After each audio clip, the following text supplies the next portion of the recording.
to the class, everyone. We have another GAC battle to do today. We are in currently the third round of this week. We did lose our last one. We played against a really good player, and we won our first one. So we're currently 1-1, and we have a shot to go 1-2. But today is going to be maybe not quite as challenging as yesterday, but it's going to be really hard. So we're up against Maul, which this is actually, I don't know him directly, but I have a friend who's in his guild. And he actually might be out here watching the stream at some point. So this is him. Let's go ahead and pull up our little spreadsheet here, kind of show the advantage he has. So we have, also like totally unrelated, this Skell is Skelterix, like the really, really good raid and like PvE content creator. That's him. He's in our bracket. It's kind of irrelevant because we didn't face him and this is the last match, but cool, right? Anyways. All right, so this is our opponent. We are Maul. We're actually split pretty down the even as far as mods go. Like, you can look here, the compare is wildly similar. Like, he has 10 more or 15 more plus 15s. Plus 10s are about the same. He has one more plus 20. Like, we do have quite a bit more plus 25, so that's kind of cool. Of course, he's got the advantage in GLs. He's got 2 more, as they all do. And we have 2 more GAC only crossing DS, but he does have Star Killer, so that's kind of a lot. So overall, our pretty usual battle. Opponent has 2 more GLs than us, and we'll go from there. But so that's what the spreadsheet says. Getting back to, let's see what we put down on defense, and let's see what he put down on defense. So again, I'm not overthinking these matches too much. Like, these players are good enough. They're constantly changing their defense. Like this opponent in particular actually changes a lot. So we just kind of committed to our normal defense. Like, I made sure, like, okay, he has to bring him off Gideon if Talon's there, so it's kind of worth to put her there. Gas, because we're not able to 2-shot his JMK, so there's really no point in keeping Gas. Maul, pretty standard Maul team. Let's keep armor. We put JMK in the front this time. This guy changes his defense enough, and when we were talking, he made sure to mention the fact that he had the GL advantage. So I was wondering if he was just going to set them all. It doesn't look like he did, but we put JMK up for that reason. This is pretty much junk. I need to start keeping Bam. I really need to start keeping Bam. He's becoming... We'll get to this in here in a second, but he's becoming way too much of a offensive tool because the meta with Lord Vader and GAC is changing. And a lot of people are taking Lord Vader on offense to solo something like a SEE, and they're putting down Maul on defense, which is a pain in the butt. Defense, I kept, just kind of trying to correct the mistake from last time. We kept Negotiator here, so I'm not sure how much of a difference that's going to make. And then his defense, I'm worried what's in the back wall. So we put down the C team, we put Malik here, so we can't use Wampa against it, or GG for that matter. So we're almost certainly going to have to take SLKR there, which that is what it is. As long as he doesn't have Lord Vader in the back, which he probably does, we'll be fine. He always sits Lord Vader, he's got to be back there. Yes, I want to CLS it, but I also want to CLS this. Maybe we try Ida now, but these relic levels really scare me. Like, I really don't think Gear 12 Iden takes this. Like, this is...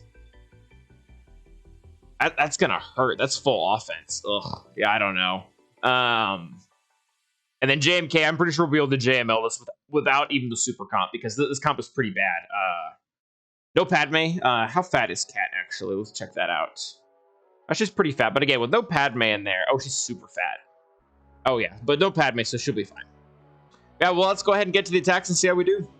All right, and now we are going to go ahead and get to the attacks here. We're going to go ahead and start off with SLKR and First Order Stormtrooper versus his C. I mean, he really left us no choice here. This is interesting because we end up seeing what happens later on, and we'll just say it's interesting, just wouldn't spoil anything. But yeah, the reason why we took Stormtrooper in here is because this match can get really, really sketchy. They have tenacity down because they're basics. They have tenacity down on basic from Malik. They have healing immunity on basic from Sid. They have ability block on basic from Count Dooku. So oftentimes what happens is, even if I go first, I'm stuck behind Set because he pre-taunts. And then what ends up happening is C goes to use his mass attack and you're just screwed because you got tenacity down, so the debuffs are landing. And then you get healing immunity and ability block on you. So we specifically took in the taunting tank there. That way they would start with the Link, and they would eventually be forced to go through him first. And we've done this quite a few times, both in GAC and in Territory Wars. And it works really, really well, because by the time they actually do get down to just SLKR, it's already too late. We've already done enough damage. We've already taken someone out. We've already built enough to get to ult where they can't ability block us anymore. So it just ends up working really well. And what's really nice is boss dies so quickly that SEE still never gets his ult. Because that's what a lot of people's concern about taking in multiple characters against SEE is that he's going to get his ult. Didn't end up being the case. And then we decided to do this. Boy, was this sketchy. Wow. Okay, so because R2 and Mace were here, I was thinking, okay, so we can probably take in the subpar JML team without Jedi Knight Revan and Jedi Knight Luke, because Mace is going to be the weakest, is going to constantly be called to attack, and he has like no damage. So this is probably just going to be fine. But oh my gosh. And the reason why we saved Jedi Knight Revan and Jedi Knight Luke was just on the slim chance that he has SLKR back. And I'll if there's one like really good thing I can say about this guy, I probably have more than one good thing, but he changes up his defenses all the time. Our opponent actually faced Skeltrix before us, which I think was a pretty heavy motivation for him to really want to beat us, because he didn't want to. I don't think that he wanted to lose to a streamer twice, especially in a row. So I think he took this round pretty similar, or took it pretty seriously. So yeah, he went ahead and put this down. And I was debating whether or not I wanted to go through Mace, because the issue is once you start killing off characters on this team, because of how Cat works, they start to get buffed. Like they get more stats the more you kill them. So I didn't really want to do that, but he just kept taunting, and we weren't really anywhere close to the whatchamacallit, so we just went ahead and killed him.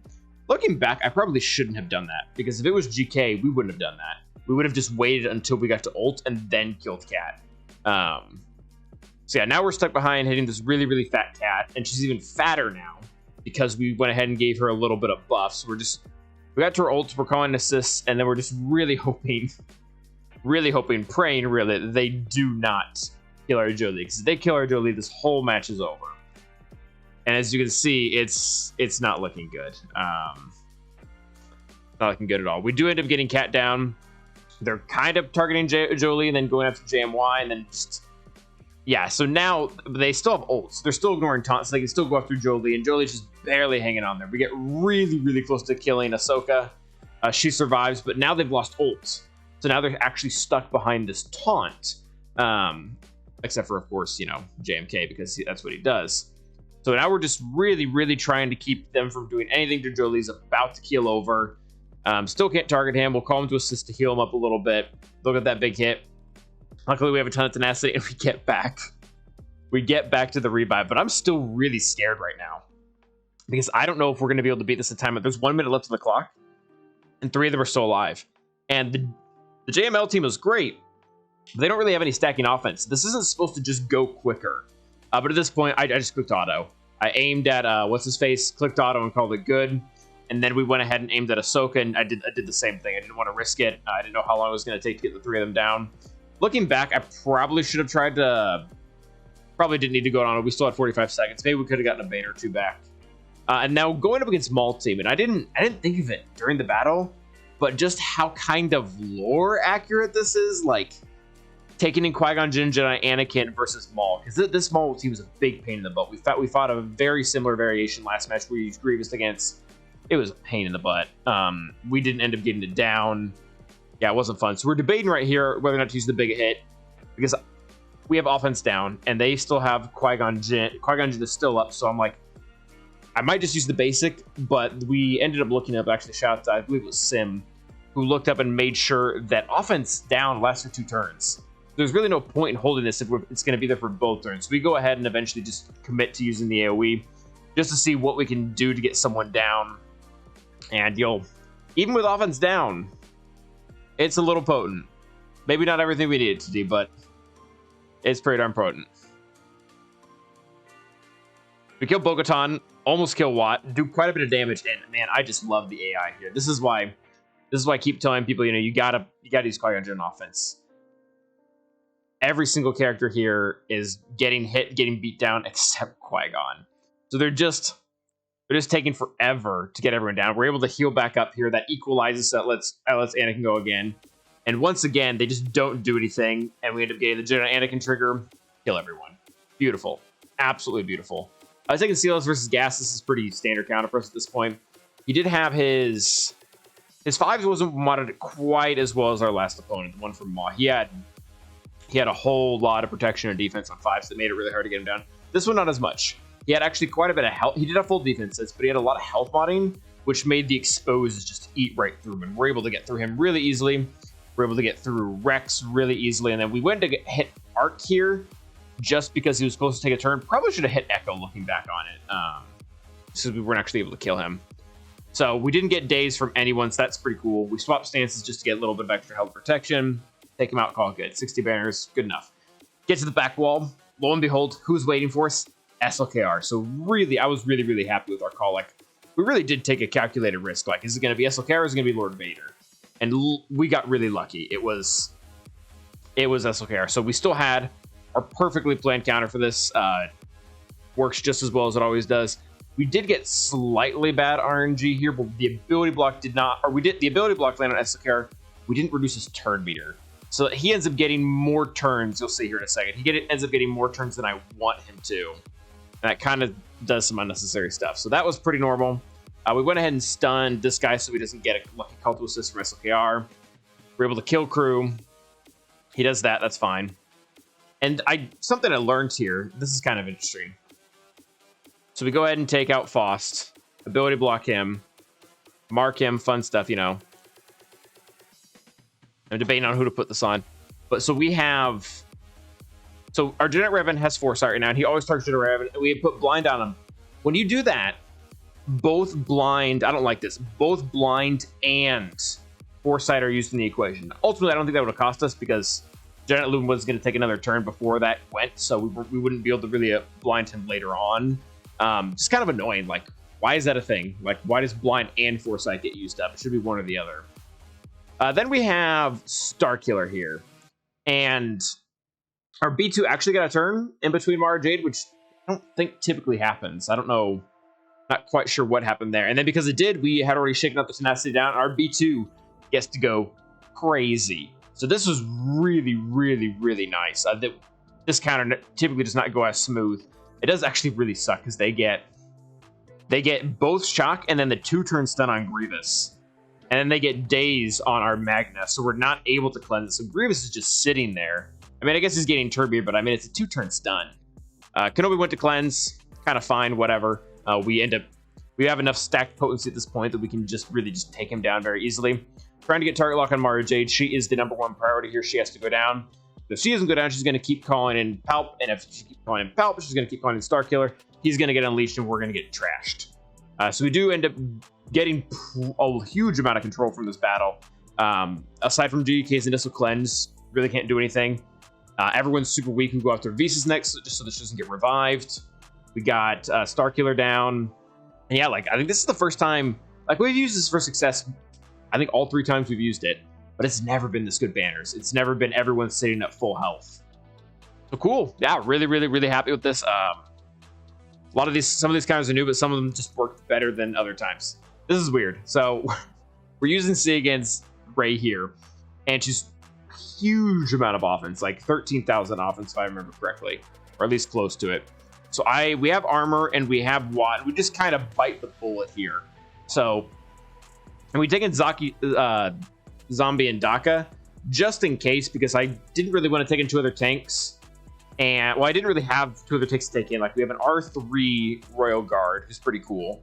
But the last time we used him in my Gear 12 Stormtrooper, the Resistance Bros just killed them.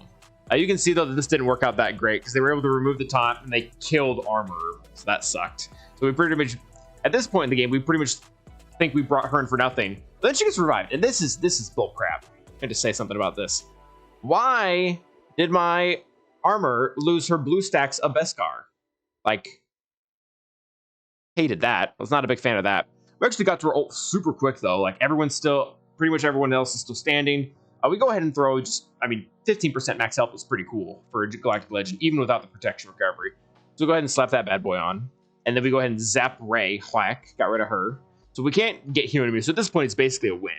We can't lose. And we get armor to come back again. Like, I think Doc has like a 40% chance to revive, and that's 2 for 2. That's pretty good RNG. So yeah, they still keep going after what's-her-face. It is what it is. And then we go ahead and... Actually, I decided to put the health tech on Daka this time, just so that maybe on the off chance that she can survive here. Yeah, because if we put it on armor, she just would have died. That sucks. We just lost Watt via Whirlwind.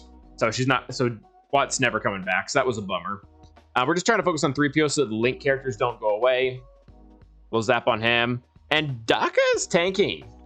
Daka is tanking very well. So we get rid of the bros, which is super cool. And Daka's still alive here. So now we can stun lock Ray with Daka, as you know. Then we'll go ahead and link up the two of them just to steal the protection. You know, why not? And then, you know, Zombie eats another Whirlwind. And then we get armor back again. So 3 times out of 4, I think, total. Go ahead and throw a little armor shred on her. Not that it really matters too much. And they all, I think, I don't know if it's a Ray thing or if it's just, all GLs have a super high preference. It seems like they all have a super high preference for armor. Go ahead and buff Daka a little bit here just so she survives. She does. Don't get the 4th revive, so that's a bummer. But we go ahead and link up again here. Just keep getting our health boosted on Daka over there. We are also boosting... We're also boosting What's-Her-Face's offense, but it doesn't really seem to matter. So we're going to be getting right down there, 57. Probably better than we would have been if we took in a bunch of tanks and they all died. So that would have been a 52. Or maybe if we only took in 1 tank, it would have been a 50... 56. So yeah, pretty good banners. Now we're really pinched for teams. We're really, really pinched for teams. I'm looking at the board. He's got some really good teams down. We're really running out of them quickly. So I'm trying to figure out where, like... All right, we have Empire. Empire has to beat something. What can Empire beat? Just looking around, like, okay, it really only beats this. Like Wampa. What does Wampa only beat? He only beats this. So that's kind of this. This isn't my favorite counter in the world, but that's just kind of how this came to be. So we make sure to kill Talon first. Because they don't kill her first, then Darth Revan revives. And then we're able to shuffle around between a few turns here with Thrawn and whatnot. Just trying to get them out. We got HK down, so that was super cool. And this is actually pretty cool now. So we have Mara Jade, and because Malik isn't here, because Malik went to go have a play date with SEE, we pretty much get full reign on this team, which is super cool. We're able to basic her to death, get the pre-taunt going again before they have a chance to fear everyone. I guess they already had fear, so it'll be shocked this time, which really would have been good for banners. Yeah, we're just free to gain as much turn as we want. We Cold Nest because she's probably going to be harder to kill than Darth Revan, and kill Darth Revan. This is a huge mistake. So I did my math wrong. We were supposed to be like 5 speed faster than Dash, assuming he didn't shoot Piet. And even though he didn't shoot Piet, 5 speed sucked because Han crit. So if they had shot Dark Trooper here to start with and gotten 3 shots on him, Piet would have gained 15% turn meter, and they would have only gained 6% turn meter. So we would have definitely gone first. But because they chose to shoot Veers, we were just screwed. In reality, this is just a bad call on my part. This wasn't just bad RNG, because essentially, if they didn't shoot Dark, we lost, which is terrible odds. Like, we were walking into this with a 1 in 20 chance of winning. So this was really dumb. If I could go back and change anything about this round, this would be it. So that ended up just failing. We just forfeited. And we brought in Bad Batch just kind of on a whim. They ended up shooting Omega first, which was actually really nice. Like, if there's one character that I think I can kind of do that, it's definitely her. So this is getting really risky, though. So they were almost pretty much dead. And we don't gain turn meter from ripping all those buffs off. And then I totally misplay here. We were supposed to go for the middle ability to throw some exposed at her, but we don't get it. So we're just, misplaying fat fingering this whole thing. But Wrecker is really hard to take down. Like, they're not really making any progress on him, despite us hitting L3, so they cleanse everything, but we're just doing so much damage. Healing immunity and true damage is such a nasty combo. And at this point, they can't do anything. They lost Chewie, they lost L3, they weren't able to revive them. So we just go after Vandor just because he has the most health, and yeah, the whole team just falls apart. I don't really think it's going to be a consistent counter, but I'll take the fact that it worked. Now I got Bad Batch, or not Bad Batch here. We have Bounty Hunters, and I got to stop doubting this team, man. Like, every single time we take in this, I'm like, okay, we're probably just going to kill the leader. That's the only goal. Our aura's 4 stars. Half the team's gear 12. We're not going to get anywhere. We're just here to kill Jango, and then we'll call it a day. And this team just does not let up. Like I said, I think this is the 4th time that we're just beating fully relic teams with, a 4-star aura and then gear 12 Grief and Mando. So So that just goes to show what strategy and turn order and mods and everything can do, because yeah, this team just, spoiler, this team just gets wrecked. So we're trying to really hone it on Fennec, because she's really the only threat here. We're still calling Dad Bobo crap because, you know, look at that. It's our, I guess, an R8. That's an R8 Dad Bobo. We can't kill a wounded aura. Anyways, so Zam ends up sniping out Fennec, which is super cool. Loved that. And now we're pretty much just playing the waiting game until we can get back to our annihilates. Although we do sneak in a little hit on what's his face over there. That was pretty nice. Trying to just play the thermal game. Do just annihilate him just because he's, I mean, IG is going to do less damage than him. Which isn't saying much. Again, just back to the waiting game of trying to get back to our disintegrate. I mean, I love this team. It punches up so much. Got a bunch of turn meter from that. Basic there. That's pretty much all she wrote. We're actually, this is weird. We're able to kill Queel without having to annihilate him because how much damage we're doing on thermals. I really probably could have pressed auto at this point because, I mean, we're only going to kill him via disintegrate, I think. So there's really not a lot to be said here. Actually, no, we do end up killing him otherwise. Nice. Yeah, the thermal on him. I think popping the thermal is enough to do the damage. Yep, there we go, mass assist. So, full banners on that one. We'll go ahead and take Wampa against the Finn team here. They don't have any tenacity down, and they are like the normal Ray relics, but one thing that I do have to say that is interesting about this, Ray, when she has foresight, she applies daze on her basic, or just in general. So, and it's not resistible, because even though our Wampa has it, at this point, it's probably like 2,000% tenacity. So that is something to keep in mind. If the team has like a really good, maybe like a JTR team, like that's what she's probably using BB-8. Yeah, I don't think this matters. It's interesting to know like why we were dazed, but at the same time, I think it's irrelevant because, you know, this happened. So Wampa gives us a nice 69 there, or 68, I think. Yeah. So we open fleet and he left both Malevolence and Negotiator, which means he has his own executive beat ours on offense, which is not good because especially after our first loss, that's kind of what we were banking on. So this, I don't even know if this is a good idea looking back on it. Like taking this fleet and maybe we should. I'm still weary with Malevolence. Malevolence still seems to be bugged right now. And at this point, I pretty much think we've lost. Like, we're getting really pessimistic in the stream. I mean, this just I hate Negotiator. I hate this fleet so much. I hate it. I cannot wait. This is the part, maybe the last one I have to do, because after this, I'll have the TIE Interceptor. Let's use that versus Negotiator. That's interesting. So, this battle's going pretty downhill. Luckily, with the bomber there, they're not getting out as much valor as they should be. And what I'm really focused on right now is trying to time the Jedi Knight Anakin's next AoE with their Jedi Knight Anakin losing unending loyalty. And it happens perfectly. So we get their Jedi Knight Anakin out, and pretty much at this point, it's guaranteed that this eventually goes down. We might not clear the fleet this very second, this very instant, but Negotiator's very clean upable without Jedi Knight Anakin. So go ahead and target Y-Wing here. Really, probably shouldn't have done that. I hate it when the rest of the team is constantly getting retribution because we killed him. So we end up having to use the AoE there, kill TIE Bomber. Now we have to deal with retribution on everyone. Well, I guess he's not dazed, so that's nice. Yeah, so even though we clear the retribution off of what's-her-face, she still gets counterattacks, which is annoying. We're bringing Rex to see if we can recover some banners kind of last minute here. Only able to do really so much. AoE there. Really not a whole lot to write home about. We do get the win despite them going first and me thinking that my odds are pretty much dead in the water afterwards. So 66 banners here. Not too bad.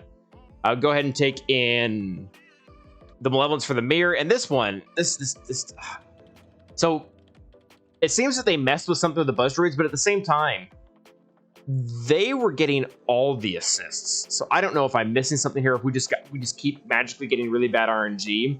But it seems like this is bugged, and it's only bugged for one side. Like, okay, again, both of theirs assisted, and only one of mine did.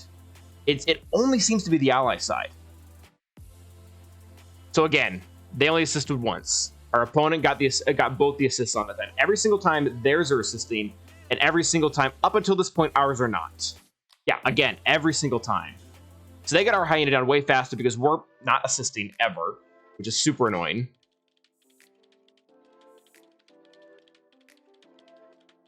And so we finally get the assist at this point. Not really sure why that is. And then we get a triple dodge here, which is super frustrating. The fourth hit we finally landed. Apparently there's like a 1% chance of that happening.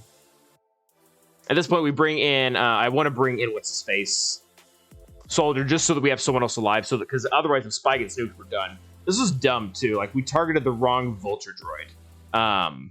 Apparently you can check, which I've been told before, but we just didn't, and we allowed them to get in an extra ship here at the end, and I don't think we actually lost banners because of that, because I think they killed a dummy vulture droid. So it didn't end up really mattering, but kind of annoying that we did it. So that is the end of the video, and you can see here, we did end up taking the loss here. We gave him a really good fight. And it is nice to see that our bad math calculation with Bad Batch versus Dash didn't cost, because he won by 23 banners. So ultimately, even without that fail, he would have beat us in efficiency. And there's just, like, without knowing his score beforehand, I wouldn't change anything. Like, if we knew his score, then maybe we would have skimped out. I don't know. I'm trying to think where we would have skimped out. Definitely couldn't do it here. Maybe we could have undersized with Jedi. That sounds like a terrible idea, though. Maybe that could have gotten 4 banners, and then if we didn't fail on this, we would have won. But I just don't know. He ultimately didn't fail on anything. So props to him. Props to my opponent. We told him good game. I don't know if he got to see any of the stream. He said he wanted to check it out, but he seemed to have a really busy day. All right, so we'll lead this match here. That very good match. That was fun. I didn't leave myself much for offense. It was tied on the end. I don't look forward to facing you one straight more deal. So pretty cool guy. Malo, I don't know if you're gonna watch this fight or someone in your guild is gonna watch this fight, but shout out to you, man. It's nice to lose to someone who's a good player and also nice about it. So that's also cool. So we're going to take 2-1 this week. I am very interested to see if Skeltrix beats the Maul guy we lost to. I'll be checking out his stream tomorrow. Kind of excited for that. But yeah, thanks for watching, guys. Remember to like and subscribe. It really helps with the channel. But until the next time, stay awesome.